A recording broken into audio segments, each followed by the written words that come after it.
Hello friends, ఏం చేస్తున్నారు? Lockdown enjoy చేస్తున్నారా? So just take care at home. నేను చెప్పే రెసిపీస్ని ట్రై చేస్తూ హ్యాపీగా ఫ్యామిలీ అంతా స్వీట్గా ఎంజాయ్ చేయండి. స్వీట్ అంటే స్వీటే చెప్పబోతున్నా. సో మీకోసం ఈరోజు నేను చెప్పబోయే రెసిపీ శంకరపాలి లేదా ఆ, శంకరపార్ అంటారు. సో మీకోసం నేను చెప్పే శంకరపార లేదా శంకరపాలి రెసిపీ. ఇది నార్త్ ఇండియాలో బాగా ఫేమస్. దివాళీకి స్వీట్గా చేసుకుంటారు. ఇది హాట్గాను ఉంటుంది, స్వీట్గాను ఉంటుంది. స్వీట్లో కూడా మళ్ళీ 2 రకాలు ఉంటాయి. సో మనం ఇప్పుడు చెప్పుకోబోయేది శంకరపాలి స్వీట్ షేప్ అనమాట. చాలా బాగున్నాయి చూడడానికి. సో తినడానికి ఇంకా బాగుంటాయి. కరకరలాడుతూ చాలా స్వీట్గా, చాలా క్యూట్గా బాగున్నాయా? సో శంకరపార ఆర్ శంకరపాలి ఎలా తయారు చేసుకోవాలో నేర్చేసుకుందాం.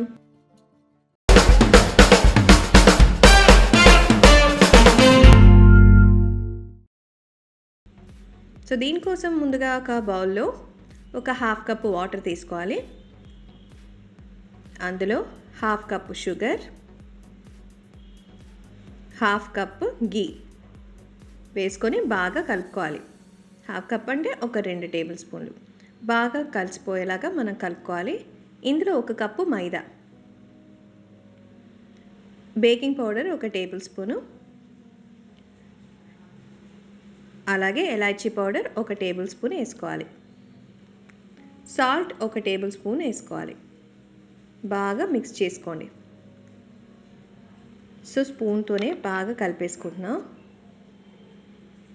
ఇప్పుడు ఇంకొక కప్పు మైదా వేసుకొని కొద్దిగా మనం ఇందులోనే కలుపుకోవాలి. బాగా సాఫ్ట్గా రావాలి. నేను అందుకే కొంచెంగా వేసుకుంటూ కలుపుతున్నాను. సో మీరు ఈ లాక్డౌన్లో కొత్తగా ఏమైనా వంటలు ట్రై చేశారా? కామెంట్ బాక్స్లో పోస్ట్ చేయండి ఏంటి ఆ వంటలు. అండ్ మేమేమైనా చేయాలనుకుంటున్నారా?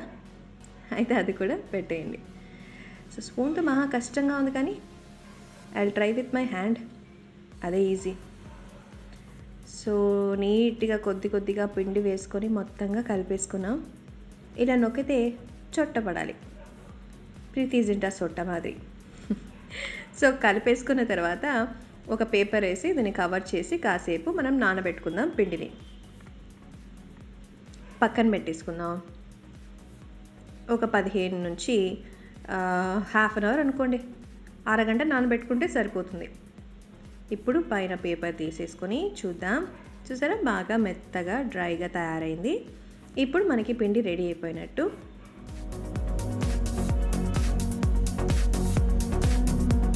బాగా సాఫ్ట్గా ఉంది. కలిపేసుకుందాం మళ్ళీ ఇంకొకసారి. ఇప్పుడు చపాతీ కట్ట పైన తేనె తీసుకుని మనం చపాతీలాగా ఒత్తుకుందాం.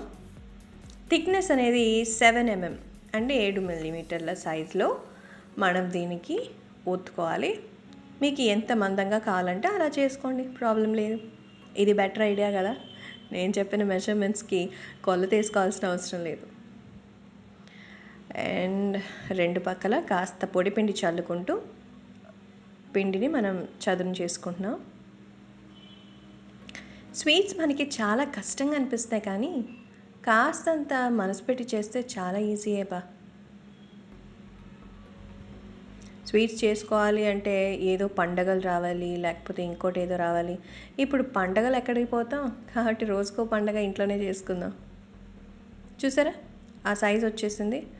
ఇప్పుడు ఎక్స్ట్రా ఎడ్జ్ని కట్ చేసేసి వీటికి షేప్స్ పెట్టేసుకుందాం. నిలువుగా అడ్డంగా కట్ చేసుకోవాలి. ఫస్ట్ నిలువుగా, పిండి కదా వదలంటుంది, పట్టుకొని కట్ చేద్దాం. మన వల్ల కాదు అని ఏది వదిలేయకూడదు, ట్రై చేయాలి వచ్చేదాకా. సో నేను వంట గురించి చెప్తున్నా. అండ్ సో అన్నీ కూడా ఇలా నీట్గా నిలువుగా ఘాట్లు పెట్టుకుంటున్నాం.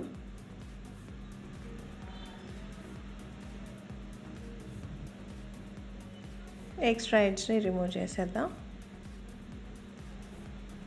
ఇప్పుడు అడ్డంగా ఘాట్లు పెట్టుకుంటాం. అంటే మనకి అన్నీ ఒక షేప్లో ఉంటే బాగుంటాయి కదా. పర్ఫెక్ట్నెస్ అనేది చాలా ఇంపార్టెంట్. అప్పుడే బాగుంటుంది చూడడానికి. పాలకో అలా ఉన్నాయి కదా. సో వీటిని వెన్న ముద్దలు అని కూడా అంటారు కొన్ని చోట్ల. చూడంగానే ఆ పేరుతో పిలవాలనిపిస్తుంది. శంకర్పాలి అంటే పెద్దగా అనిపిస్తున్న పేరు.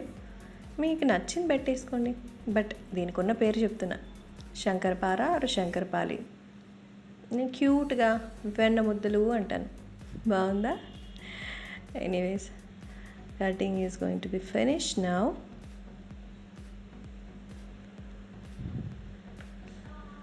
సో అన్నీ కూడా కట్ చేసేసుకుంటున్నాం. అయిపోయిందా? సో ఈజీగా ఇవి చాక్లెట్ పీసెస్ లాగా వచ్చేసాయి. వీటిని అన్నీ విడివిడిగా తీసేసుకుందాం.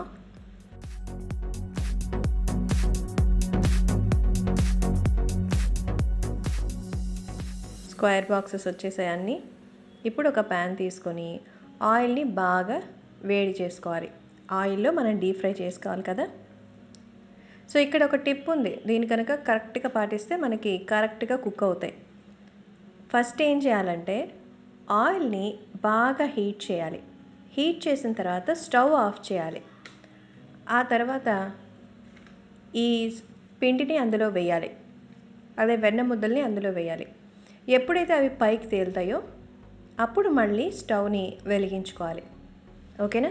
గుర్తుపెట్టుకోండి. ఫస్ట్ ఆయిల్ని బాగా హీట్ చేసి స్టవ్ కట్టేసి అందులో ఇవి వేసి పైకి తేలే సమయంలో స్టవ్ ఆన్ చేసుకోవాలి. అప్పుడే మనకి బాగా ఉబ్బుతాయి అన్నమాట. లోపల ఎయిర్ బబుల్స్ ఫామ్ అవుతాయి. చాలా బాగుంటుంది. చాలామంది క్రిస్పీనెస్ కోసం ఏం చేస్తారంటే రవ్వ కూడా మిక్స్ చేస్తారు, బాంబే రవ్వ. నేను వేయలేదు. సో మీకు కావాలంటే యాడ్ చేసుకోవచ్చు. చూసారుగా అన్నీ బాగా తేలుతూ ఉన్నాయి, మంచిగా వేగుతున్నాయి. గోల్డెన్ బ్రౌన్ కలర్ వచ్చే వరకు మనం బాగా ఆయిల్లో ఫ్రై చేసుకోవాలి. ఒక్కొక్కటిగా వేసుకుంటున్నాను నేను, ఎందుకంటే అది పైకి మునిగి రావాలి కాబట్టి. ఓకేనా? అన్నీ అలాగే వేసాం అనుకో అంటుకుపోతాయి, సరిగ్గా వేగుతాయో వేగవో తెలీదు. కాబట్టి ఒక్కొక్కటి అలా ఉబ్బుకొని బయటకు వచ్చిందంటే బాగుంటుంది. చూసారా, అడుగును కూడా వేగిన తర్వాత పైకి అలా వచ్చేస్తున్నాయి.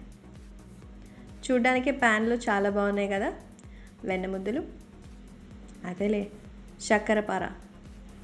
సో అన్నీ మంచి గోల్డెన్ బ్రౌన్ కలర్ వచ్చే వరకు మనం వేయించుకోవాలి. సో మీరు ఎప్పుడైనా ఇవి ట్రై చేశారా? ఎక్కడ, ఎవరు చేశారు? కమెంట్ బాక్స్లో మీ కమెంట్ని పోస్ట్ చేయడం మర్చిపోకండి. ఇవి ఎలా ఉంటాయా టేస్ట్ చేయాలని ఇప్పుడే అనిపిస్తుందా? కాసేపు ఆగండి, వేగుతున్నాయిగా. గట్టిగా అంటే క్రంచీగా, స్వీట్గా బాగుంటాయి. చెప్పాను కదా, మనం దీన్ని కారంతో కూడా చేసుకోవచ్చు. సో అన్నీ మీడియం కలర్లోకి వచ్చేసాయి. సో వేగిన వరకు తీసేసుకుంటూ ఉండండి. మనం ఒక్కొక్కటి వేసాం కదా, కొన్ని ఓవర్ కుక్డ్ అయిపోయి ఉంటాయి కాబట్టి చూసి మనం తీసుకుంటూ ఉండాలి. ఫ్రైయింగ్కే మనకి టైం పడుతుంది. సో బయటకు వెళ్ళి మనం స్నాక్స్ కొని తీసుకొని వచ్చి తినిపించి ఏమో ఇద్దో అని ఆలోచించాల్సిన అవసరం లేదు. ఇంట్లోనే మన చేత్తో మన దగ్గర ఉండే వాటితో పిల్లలకి కావాల్సినన్ని స్నాక్స్ చేసి పెట్టచ్చు. మరి లేట్ ఎందుకు? కిచెన్లోకి వెళ్ళి ట్రై చేసేయండి. ఏమంటారు? ఎదిగో ఇలా మంచి రంగు వచ్చేసాయిగా. సో వీటిని తీసేసుకొని బౌల్లో వేసేసుకోవడమే. సో చాలా తీయగా టేస్టీగా ఉండేటువంటి వెరీ స్పెషల్ స్వీట్ శంకర్పారి లేదా చక్కెరపార రెడీ. ట్రై చేస్తారు కదా. See you on next video.